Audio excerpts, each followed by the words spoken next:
Perfect. Thank you very much. Thanks for reminding me, Ben. Sorry, carry on. Right.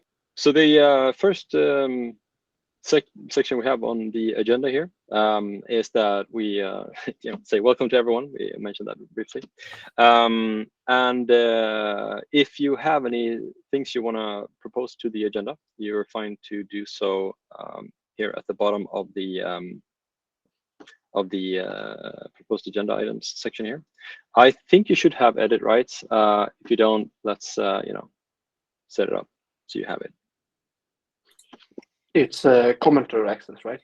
It's comment only. Comments, yeah. All right. Don't worry, I will press the check button to admit everyone. Don't worry. Yeah.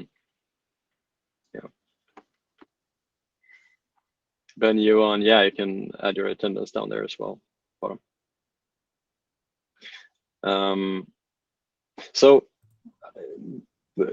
for starters, we don't have any actions from the previous meeting yet to review. So we're just gonna promptly skip over that thing.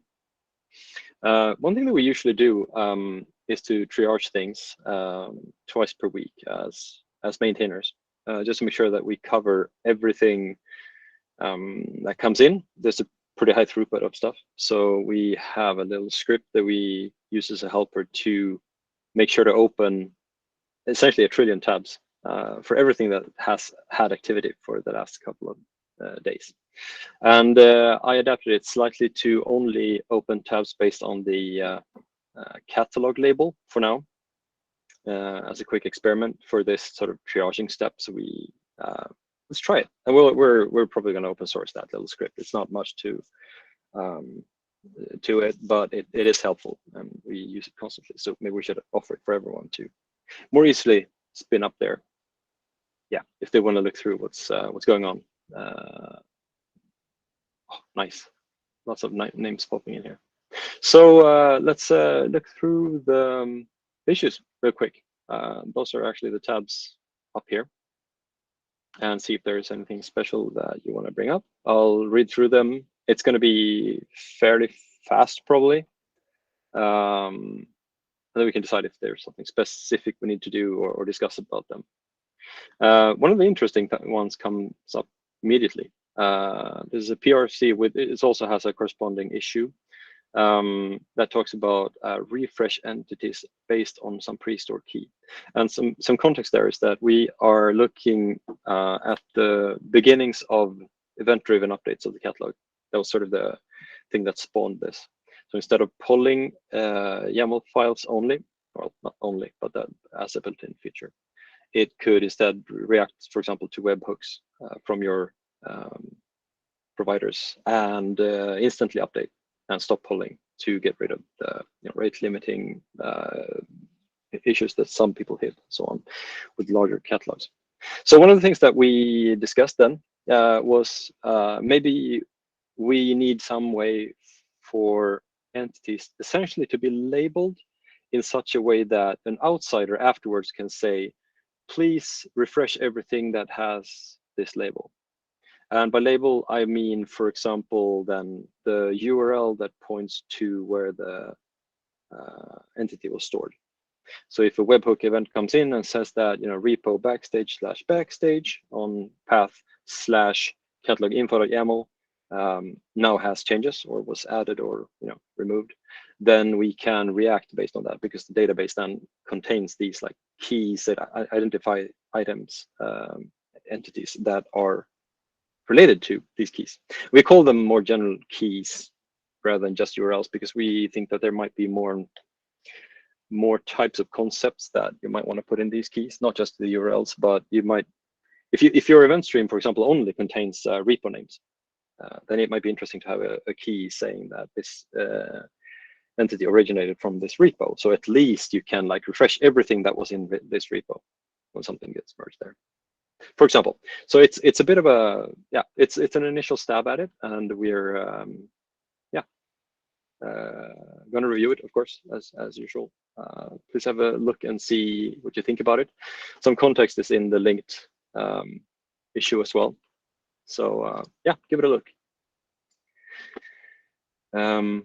Catalog read-only mode allows delete of entity. Yeah, this was an issue we got for this slightly confusing name called read-only in the config, and we can set read-only true.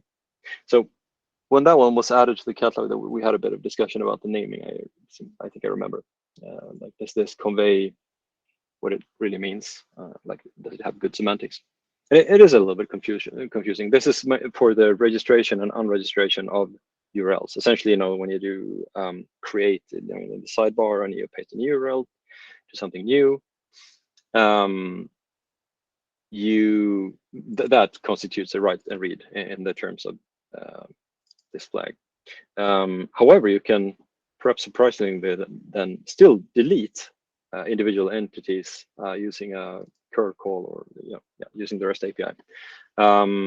And there's an ongoing discussion in here about, like, this is per design, because you need to delete sometimes orphaned or stuck or weird entities, and it's sort of a different use case than letting end users register new things and unregister new things in the standard fashion.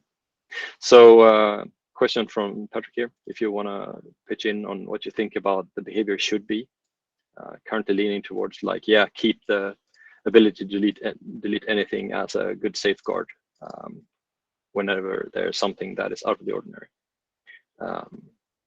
You can still guard this action with the permission system, though, so you don't have to let anyone do it just because this ability is in the catalog. Pitch in on the discussion. Oh, I got to respond to this one as well. I'll leave the tab open. Patrick, should we link not every single one, right? But it might be useful for posterity to actually put it in the document, like things that are particularly interesting, at least. Or I started taking some notes. Yes. Let's figure that out, how we can maybe link some of this in the doc. Yeah, to make sure it got captured. This is the issue that came with the previous PRC about refreshing entities based on keys. Added entity advanced picker for filtering orphans and or errors. All right. Right. So there's a new filter entry on the left side here added in this PR for selecting only things that are orphans. It's probably really good to combine with owned to see, like, what things that I care about are currently orphan or misbehaving or having problems. So we could add more stuff in here. Orphan. We could also maybe in the future filter on, like, has warnings, so you can see what things are failing to update right now and so on. I think that's already proposed in this one, actually. Oh, it's already in there. Nice. Yeah. Cool. We will do a regular review of that.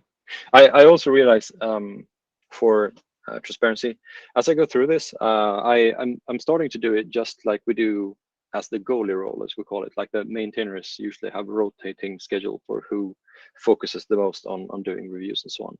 So there's going to be, since like I'm not the goalie right now, this is going to have a significant overlap with the goalie function. So that's one of the things we might want to improve then, so that this doesn't turn into a meeting where like half the work was already done by the goalie and then we do it again, and then anyway, let's continue for now, because I think the discussions that this might spawn might be interesting. And do like, if you find an issue that you want to mention immediately some extra information on, or that you have important input, or want to say that this is actually problematic for us for some reason, then do say so, either in the messages or raise your hand or so. So we're happy to hear your input. Users and groups for MS Graph org discovery not visible in Backstage Catalog. Yeah, I think this turned out to be, maybe there was a missing processor or so that might need to be added. There is an ongoing discussion on how to address that. Okay, so that was basically the user looking for input. GitLab discovery entity provider. So this is a new provider for, no, it's not new actually. Let's see. Scan the whole project instead of concrete groups. Yeah, okay. So this widens the ability for doing asterisk, what's it called? Like wildcard matching on the group level as well, to mass discover within an entire GitLab instance, I guess, then. Interesting. Yeah, review ongoing. Permissions. All the catalog owned by the group in which the user is a member should be visible. Okay, is this about setting up ownership? Probably, right? Maybe we should open support tickets in these meetings to save on time. Possibly. We'll see. I would like to call out on the GitLab one if there is Yeah. anyone that is especially running GitLab, running towards GitLab. We do not do that. We run towards GitHub. Yeah. To actually chip in with a review, perhaps. Maybe give it a spin, see if it works. Yeah, especially validating, like you say, the functionality is really, really valuable to us to double check that something actually works. Some of these providers are tricky. They have different versions, different variants, and sometimes it's tricky to make it work at customer sites, both for the cloud version and for the on-site version, and so on. On-prem version. Yeah. Catalog table filters are not clear when changing entity kind. Yeah, so this is a I think that's one of the things that I would love the catalog SIG to look at, the sort of user interface overall for the catalog front end. Like the catalog landing page now is very technical and complex and tries to do a lot of things. It may not be suitable for all personas and their needs. And one of the things you realize when you start making a view like that is also that designing filter sets, like as a general problem space, it's pretty damn hard. Right? There's all these little minutiae with like, if you change a filter in one of the places such that another filter set becomes obviated or does not make sense in the context of that filter being applied, you should remove it, right? So yeah, there's a lot of stuff that you might want to fix there to make it better. There's my son appearing in the picture. Just a second. But this is at least a known bug, is something that we should try to address. Yeah. That tags are not reset or yeah, when you switch the entity kind, your filters are kept. Yeah, but So, sometimes it might still make sense to keep them, right? If they do apply for the other kind, it might be frustrating if they get. I think perhaps the thing to safely say is that if a filter is hidden, it should not be applied. Right? Yes, exactly. And I also want to call out that that's what if someone is looking for a space to contribute, that is a good opportunity, I think. Yeah. So yeah, poring over the filter code, looking for even things like double rendering. Right there's going to be a performance thing mentioned, I think, even during this meeting if we get to it, where there are some speedups that could be good to make on the catalog view. And one of them is that we do a couple of extra render steps. You might see that because of the state handling. So if you want to look into how this all works and tighten it up a bit and suggest improvements, we're happy to listen. Added type predicates for entities. Okay, this is a lower level functional thing, right? Is kind components. Yeah, helpers for the app side of yeah, is this a resource entity or not, and so on. Cool. Need to change that set and so on, but regular review. Could not fetch cat like entities. Okay, this is a setup with I think we can skip this one. Yeah, skip it. Port mapping missing or something. EKS cluster processor and Kubernetes catalog collector. This is an interesting one to me. There's a discussion about, backing up a bit, what to do with infra resources. Like, should you catalog them at all? And this has been argued back and forth a little bit here, and we're having a nice contributor helping us add the ability to ingest your clusters essentially from EKS and so on as resources, for example, into the catalog. The original argument against it was that resources tend to be more ephemeral and more like a technical rather than human concepts in a sense. But in reality, in a lot of cases, they are pretty static and pretty few. So having getting assistance to ingest those into the catalog and being able to reference them was in the end a pretty good proposal for a lot of circumstances. So yeah, this adds a cluster ingestion as resources into the catalog. Feel free to have a look and discuss on there if you want. Tech docs. I don't think this touches the catalog much, does it? No, we'll close that one. Yeah, relative paths for catalog file locations. This is also a bit of a tricky one. Like if you reference files in your config, what is the path actually relative to? It wasn't very clear before. It's essentially from wherever the process was running, I think was the behavior. I'm even unsure myself, right, Patrick? Which happens to be usually packages / backend, but it kind of depends. If it was prepared, I would have posted a poll to just see what people think. Yeah. But yes, it is not obvious, I would say.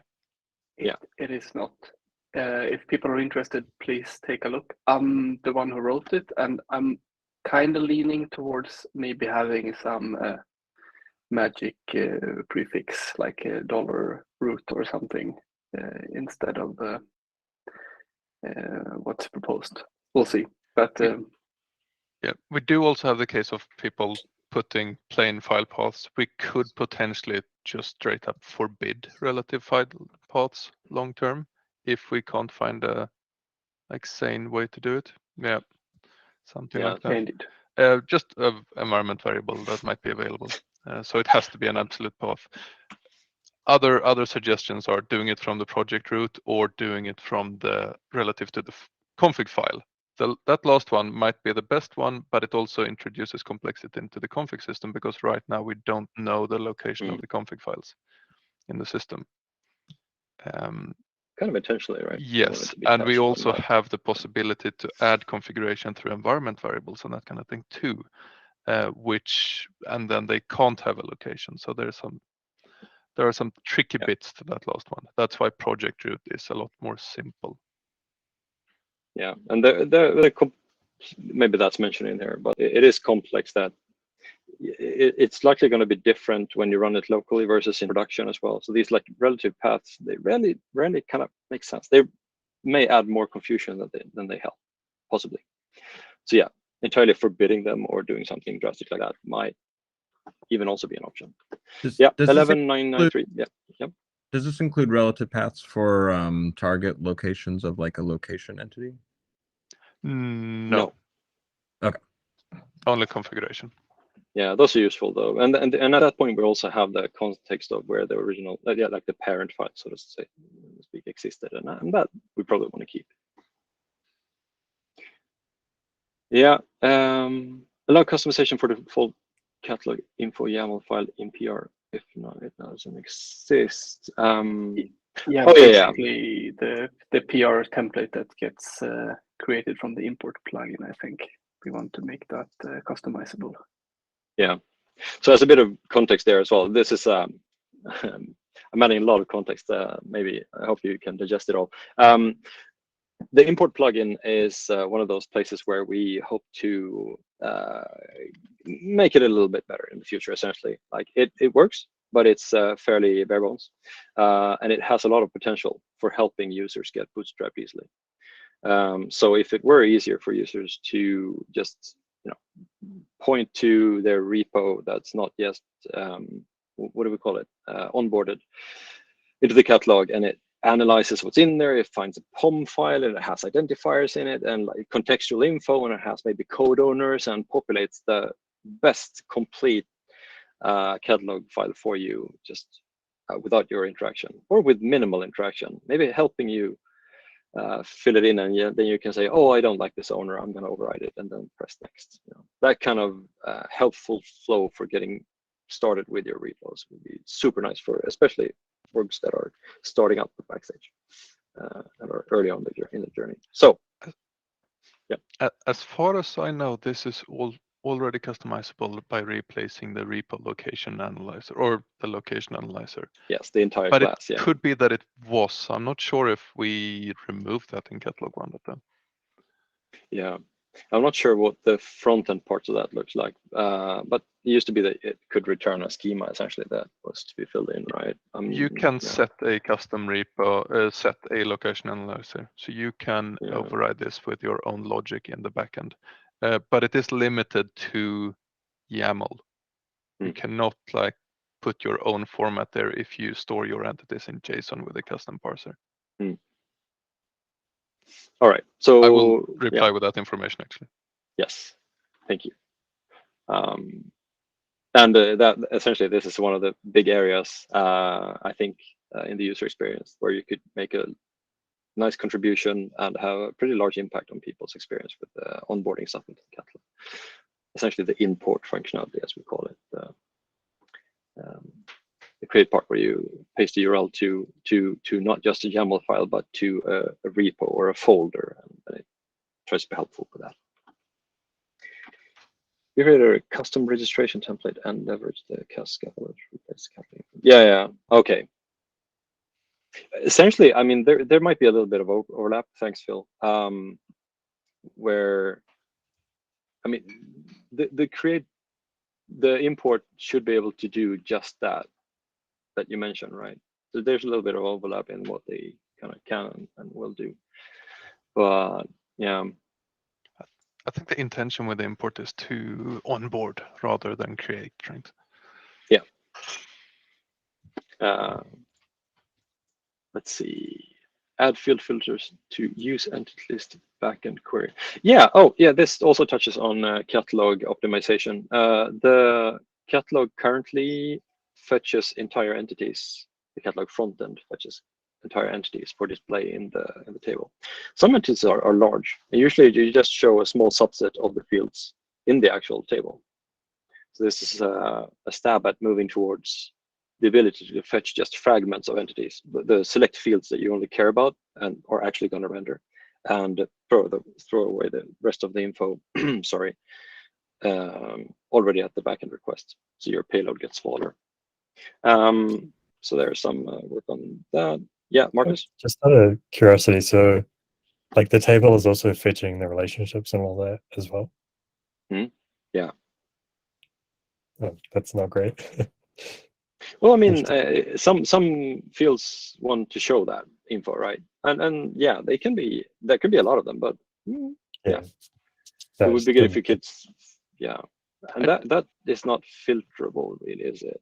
You can't really fetch just one of the relations, can you? I'm not sure. Yeah. I would say that the pagination really might supersede this.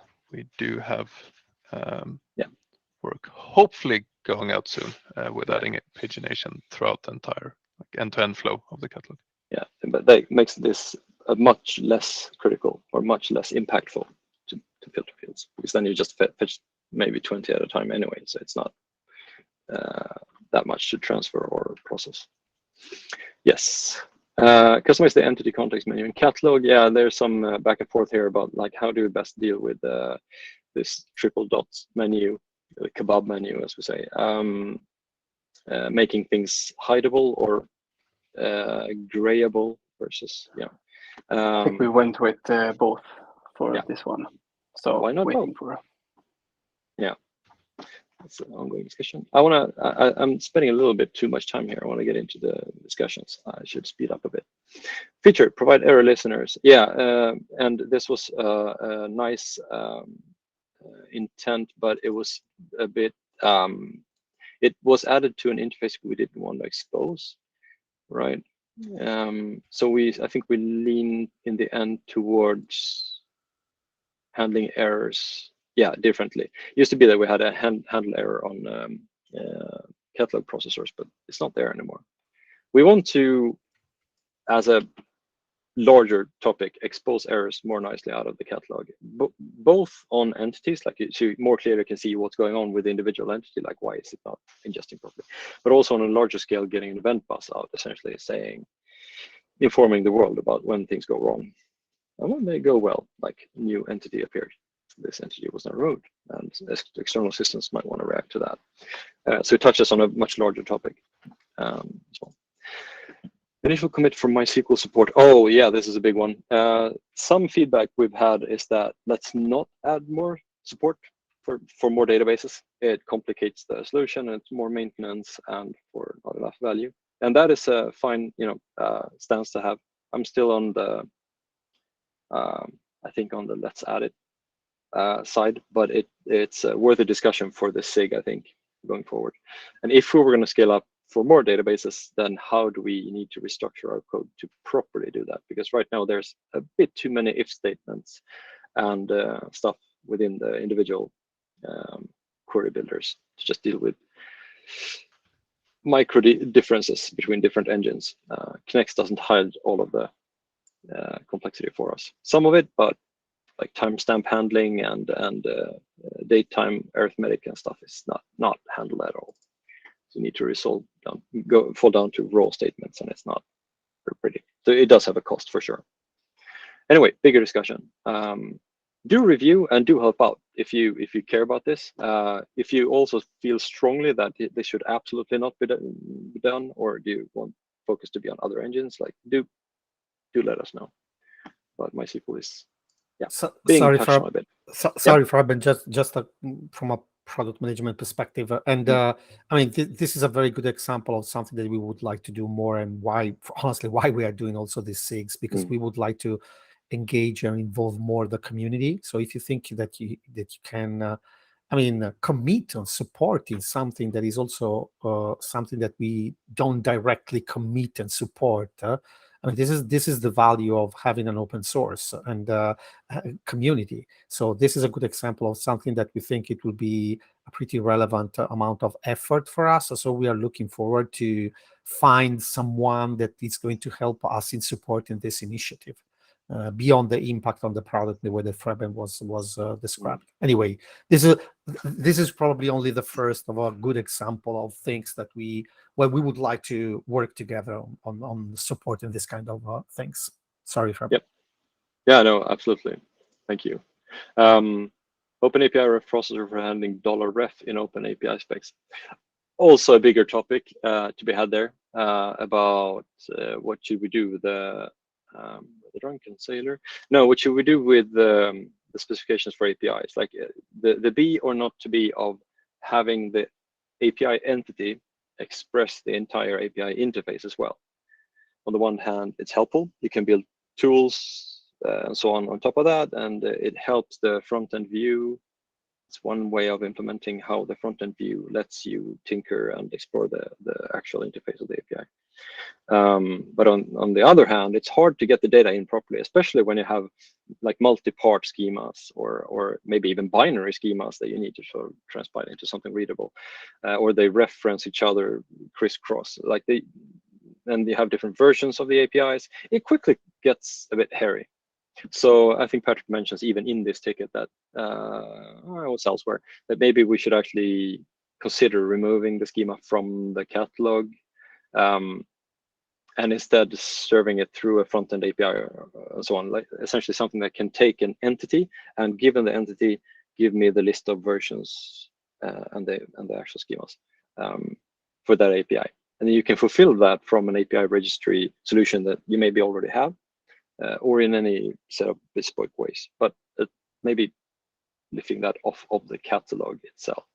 Because that's one of the places where sometimes people get huge entities like, oh, we have a 1 megabyte schema put into our entities. Ooh, that's going to hurt, right? Again, bigger topic.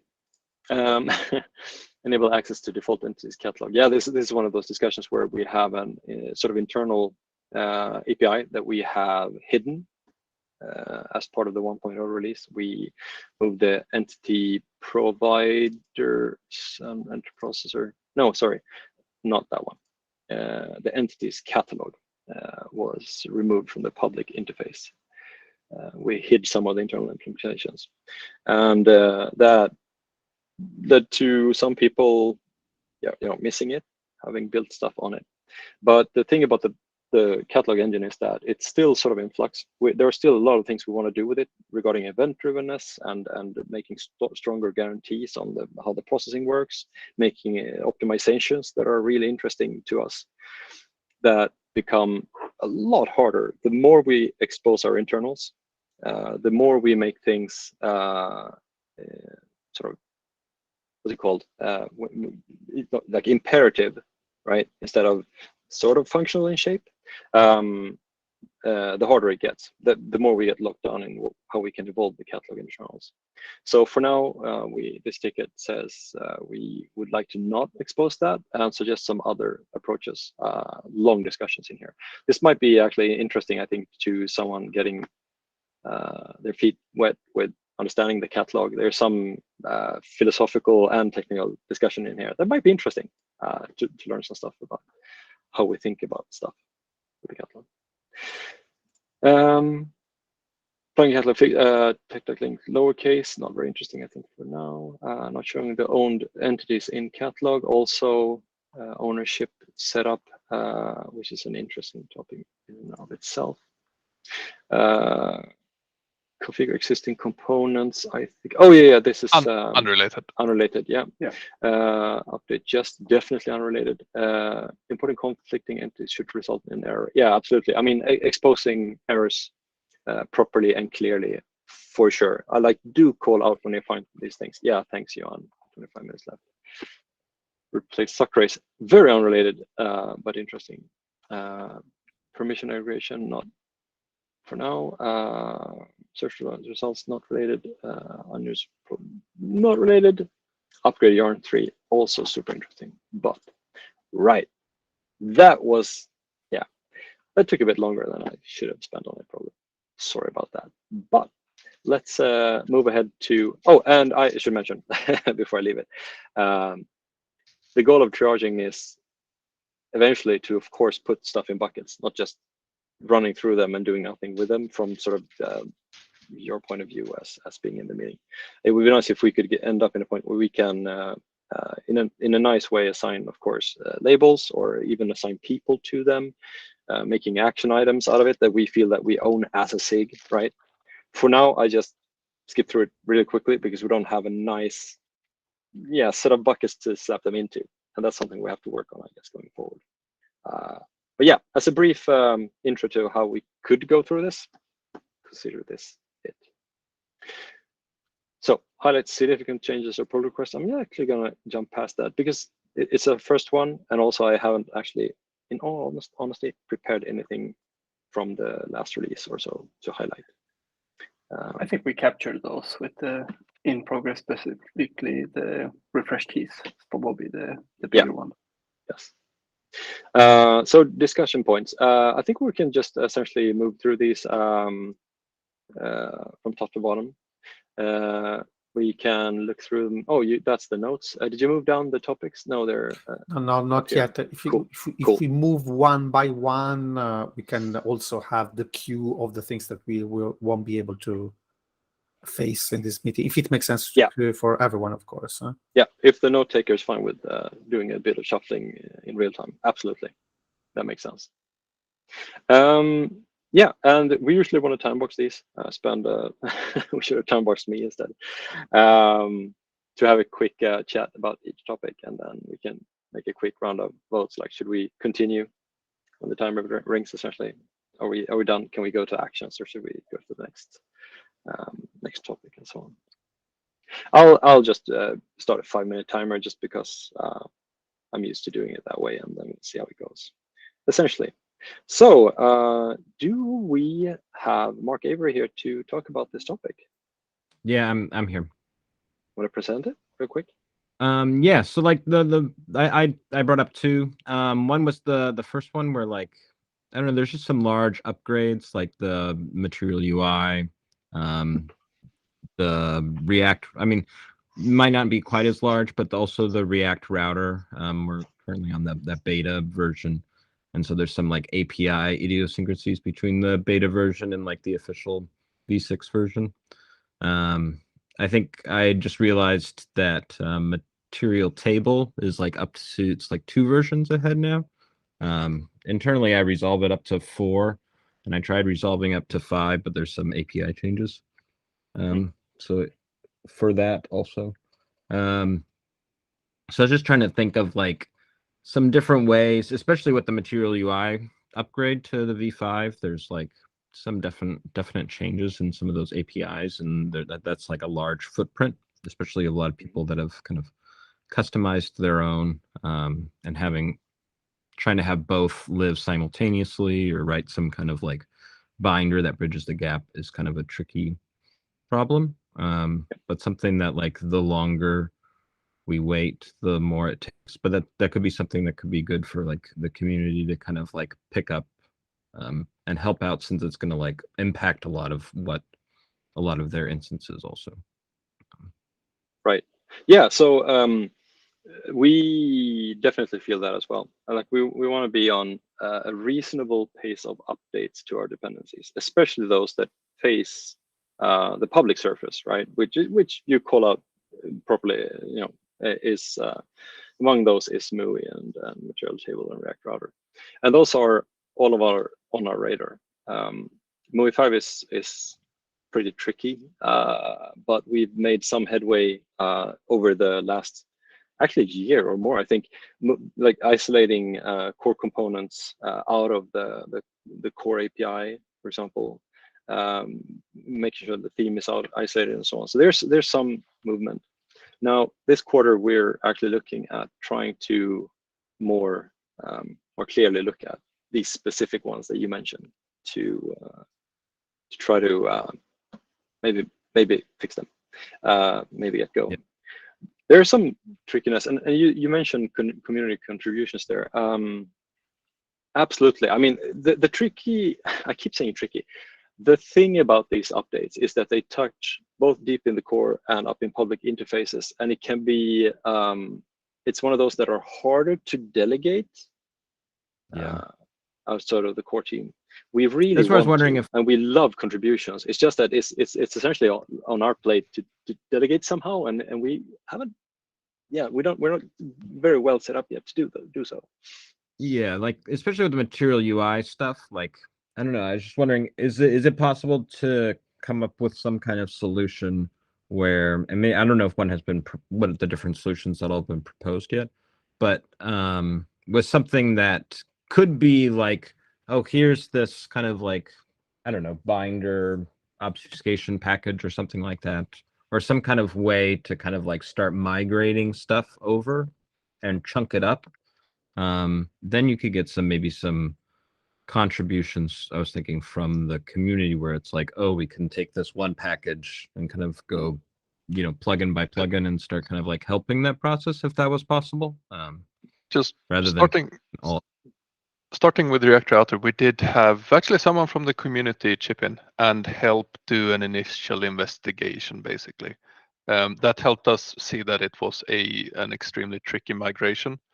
Like too tricky for us to do on bonus time. We kind of need to plan for that to be done. So we are looking to get that done in Q3. And because it's a really tricky bridging process. For MUI 5, I think a similar thing is definitely possible. We've actually had some internal people kind of start using MUI 5. Apparently without issues. So really the phase we're in with that is to just figure out what is possible. Like, can you just run MUI 5 and 4 at the same time, and what issues do you run into? We definitely want to make it a migration that happens not instantaneously. Like, you should be able to use both MUI 4 and 5 plugins at the same time. What we need to figure out is something like, do you need to migrate the app to MUI 5 first? Like, is that the dependency that exists?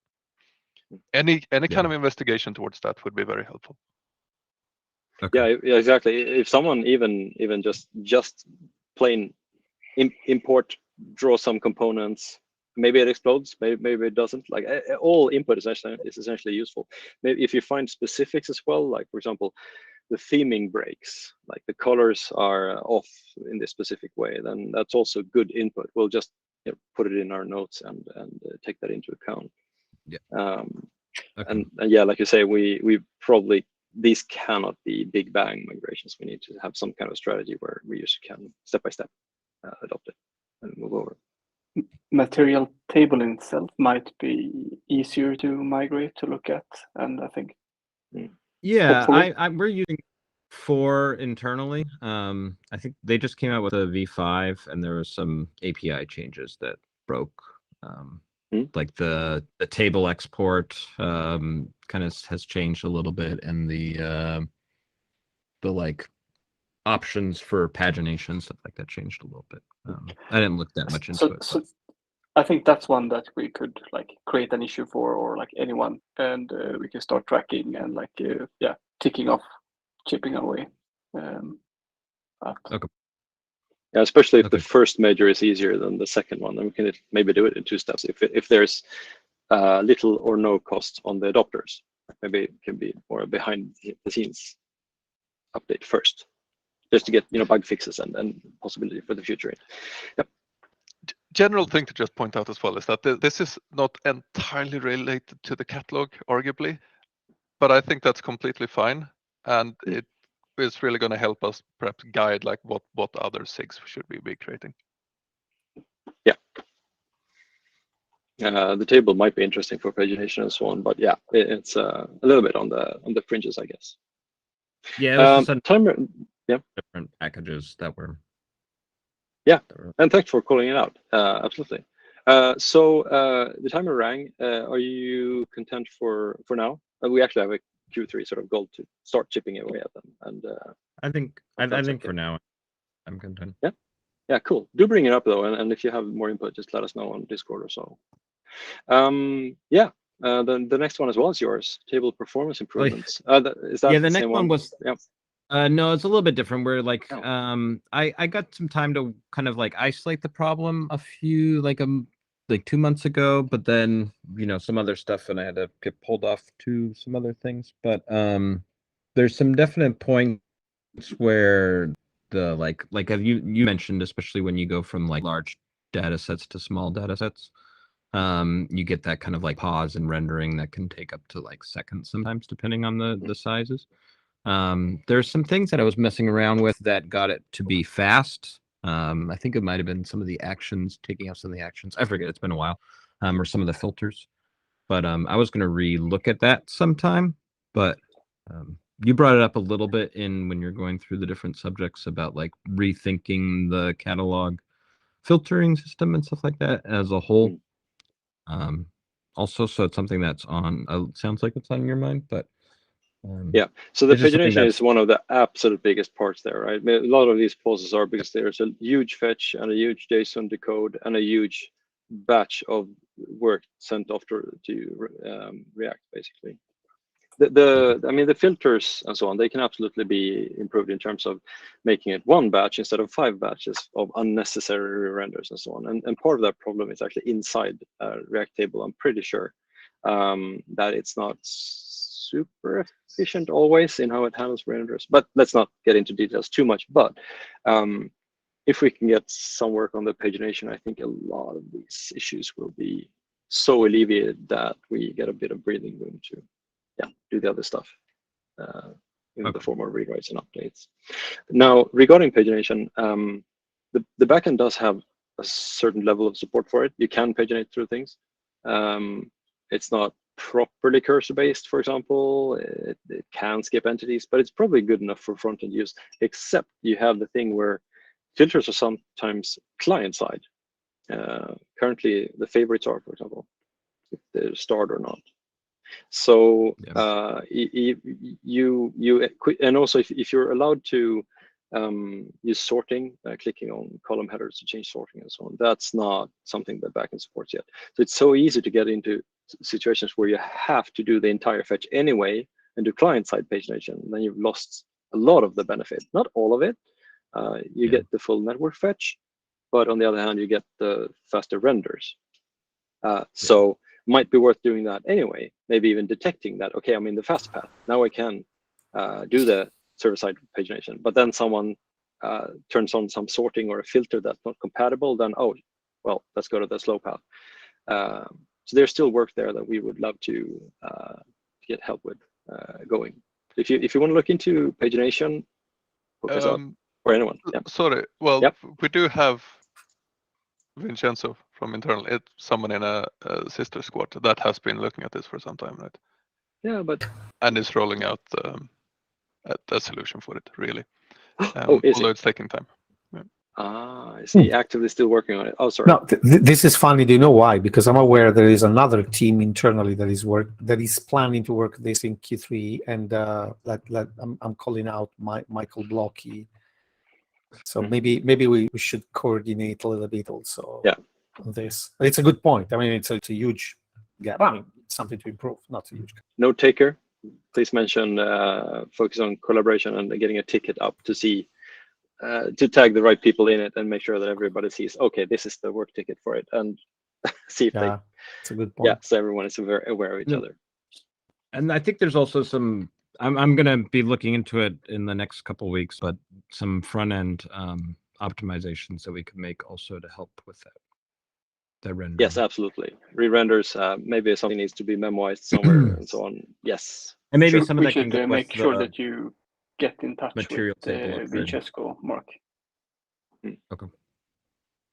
Just so you Yeah. can If we sync up. assign some owners to the actions, it's good, because otherwise we will forget the next time.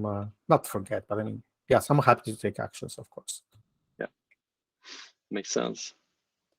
Right, that's 30 seconds to the timer. I think, is this good? Can we start off like that? Start coordinating a little bit. We're super happy to hear you're looking into some part of the performance thing before. Yeah, well, I'll look into it and I needed. can report back what I Yes. found by the next meeting. So We'll post in the catalog channel. Yep. Oh, Francesco, we didn't talk yet about the SIG catalog versus catalog channels and so on, where we should Yeah, we can talk hang out now. essentially. Yeah. Yeah, that could be actually like a topic to be added Yes. here. Where do we hang Thank you. out? Yep. Okay. Fredrik Hansson. Okay, who's that? So I'll switch real quick to this topic. I don't think I'll need to discuss too much about it, but I wanted to mention that something that's been on my radar for quite some time is that we need better introspection and debugging tools for the catalog.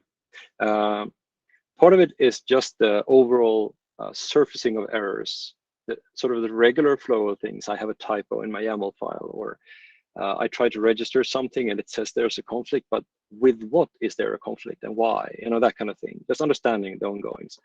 The machinery is a little bit daunting sometimes, and it's good if we get better surfacing of errors. So that has several aspects to it. Like I said, one of them is just the front end experience. Can you see clearly why something is wrong, and is it sort of actionable? Can just be something as simple as better error messages, the wording, or like linking to documentation pages, or just explaining things. One contribution way back was to reverse the order of text in some error messages. So the sort of relevant part of the language, you know, the wording was at the beginning, so you upfront could see why it went wrong instead of having it at the end, and that was a huge boost, just that.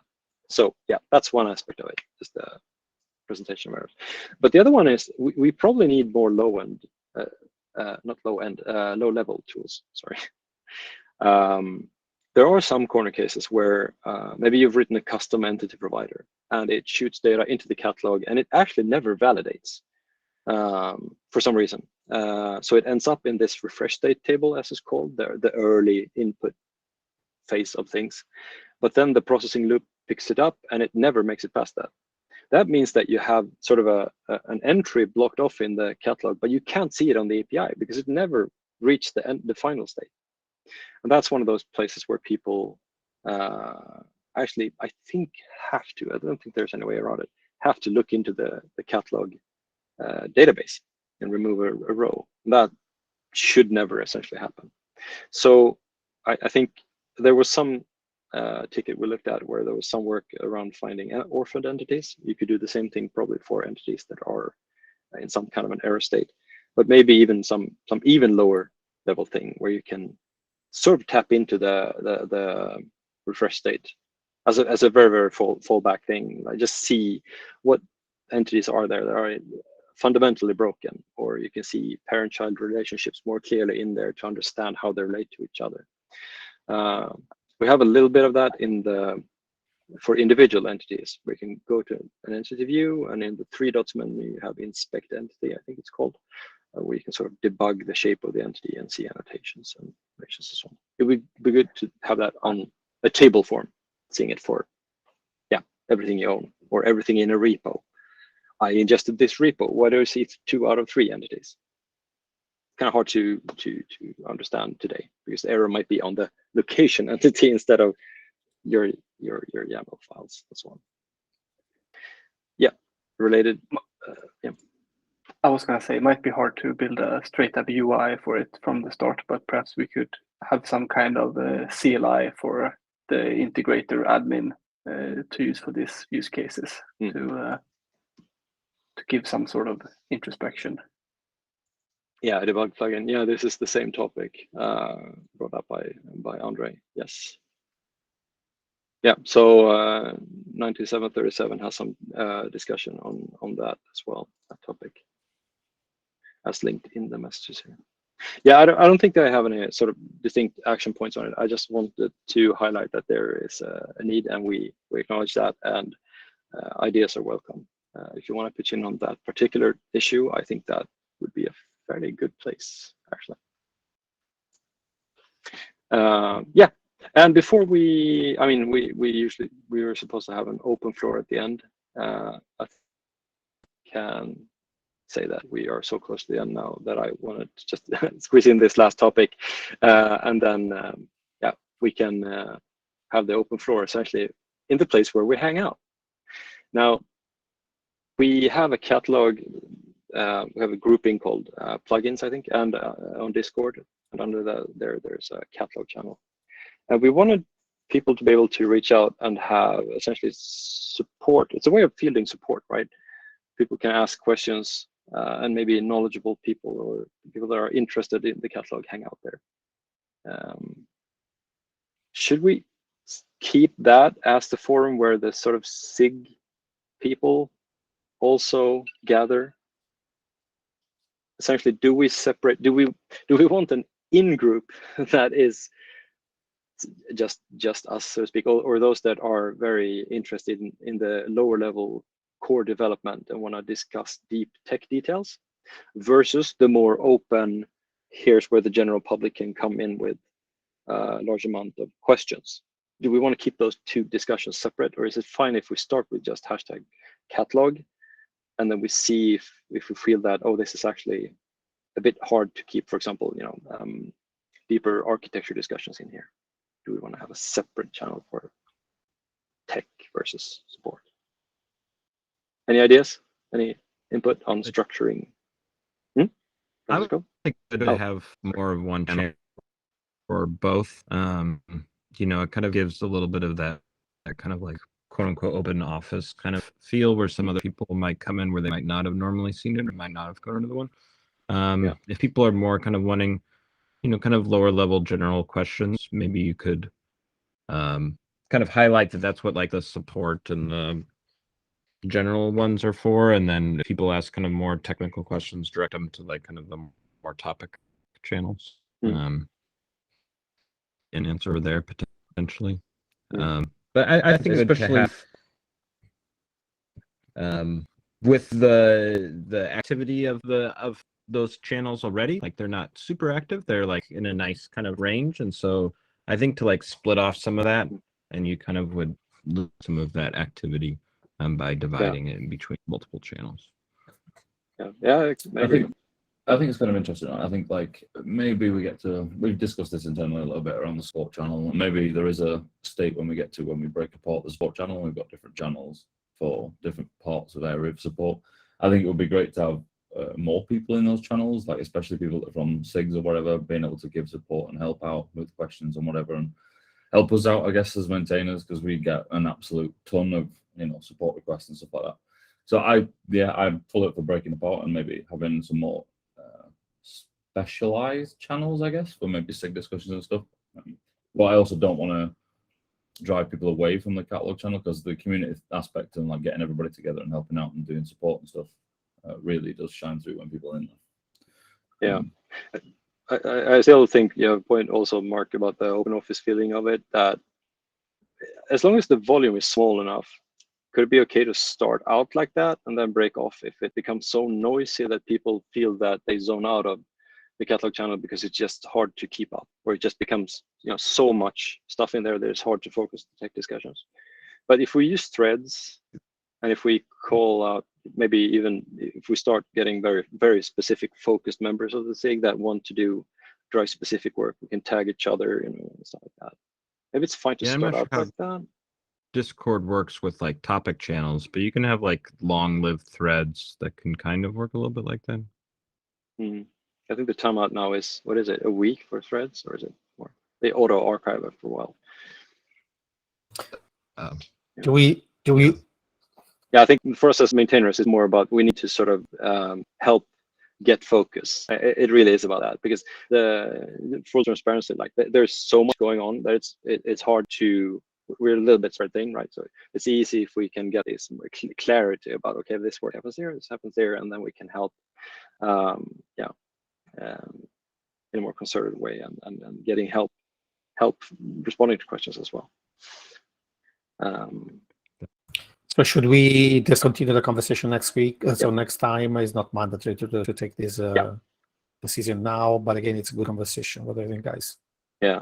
Yeah, we're at time, right? So we should probably be mindful of people's next meetings as well. Perfect. Thank you very much. Yeah, thank you very much, all of you. And again, let's of course chat, keep stuff going in the catalog channel. We have linked a couple of issues, and do propose agenda items for next time as you think of them, so we can bring them up. Yeah, thanks all, and have a good day or evening or wherever you are, and see you next time. Thank you very much. Thank you.